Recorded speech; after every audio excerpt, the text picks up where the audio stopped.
Square foot gardening is a popular method of creating and managing home gardens created by Mel Bartholomew. You can check out their square foot gardening book. It was one of the first gardening books that we read, and we learned a lot from it.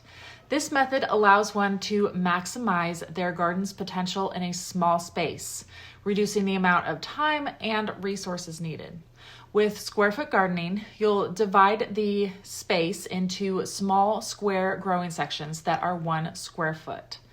The idea behind this method is that each square of soil will be planted and managed separately.